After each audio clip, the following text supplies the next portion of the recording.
بسم اللہ الرحمن الرحیم۔ السلام علیکم ناظرین، کیسے ہیں آپ؟ امید کرتی ہوں آپ بالکل ٹھیک ٹھاک خیریت کے ساتھ ہوں گے۔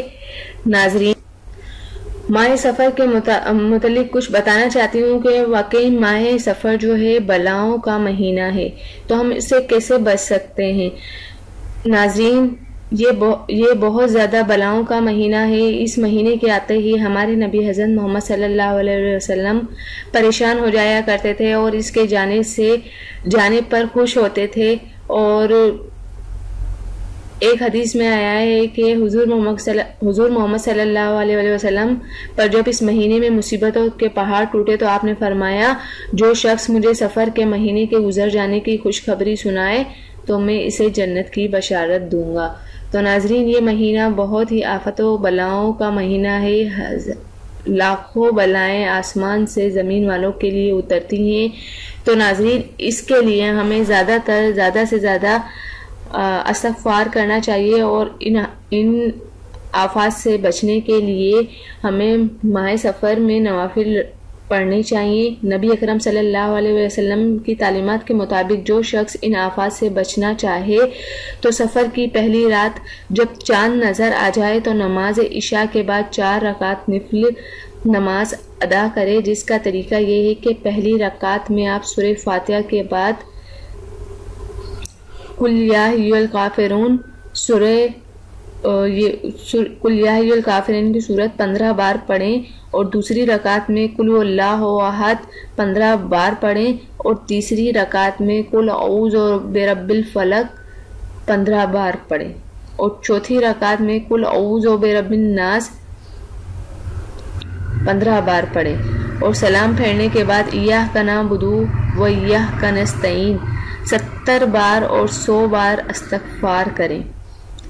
70 بار آپ ایاک نعبد و ایاک نستعین یہ پڑھیں اور 100 بار استغفار کریں، اور 100 بار نبی اکرم صلی اللہ علیہ وسلم کی ذات پر درود شریف بھیجیں۔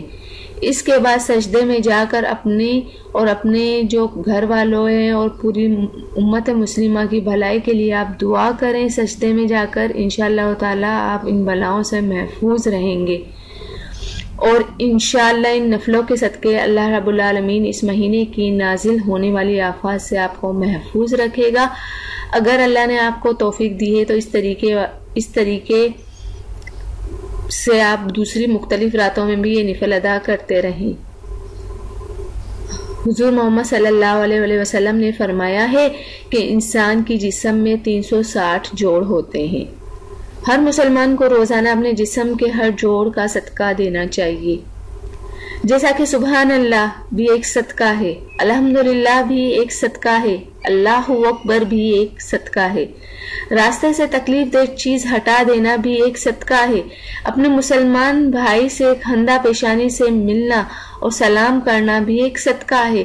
اور جو شخص اپنے جسم کے سارے جوڑوں کا صدقہ دینا چاہیے تو نماز چاشت کے کم از کم 2 نفل ادا کرے، جن کا وقت 12 مہینے دن تقریباً 9 بجے سے لے کر 10:30 بجے تک رہتا ہے۔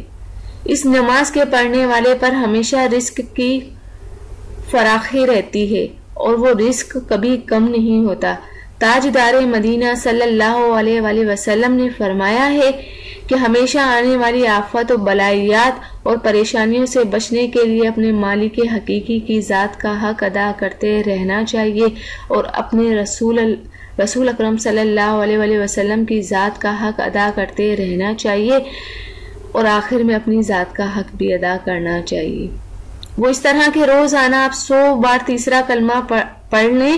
یہ ایسے کلمات ہیں جسے بندے نے اپنے مالک حقیقی کا حق ادا کر دیا ہو، اور 100 بار اپنے پیارے نبی حضرت محمد صلی اللہ علیہ وسلم کی ذات پر درود شریف بھیجنا چاہیے۔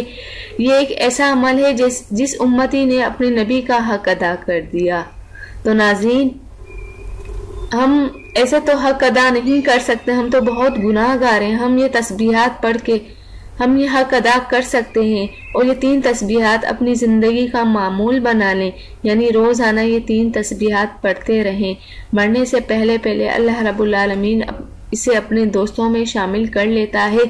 دعا ہے کہ اللہ رب العزت ہمیں ان باتوں پر ہمیشہ عمل کرنے کی توفیق عطا فرمائے اور اپنے پیارے محبوب کی دعاؤں کے صدقے تمام امت مسلمہ کی خیر فرمائے، آمین آمین آمین۔ ناظرین، اگر آپ کو یہ میری ویڈیو پسند آتی ہے تو آپ دوسروں تک ضرور شیئر کر دیں اور میرے چینل کو بھی سبسکرائب کرنا بالکل بھی نہ بھولیں۔ Thank you.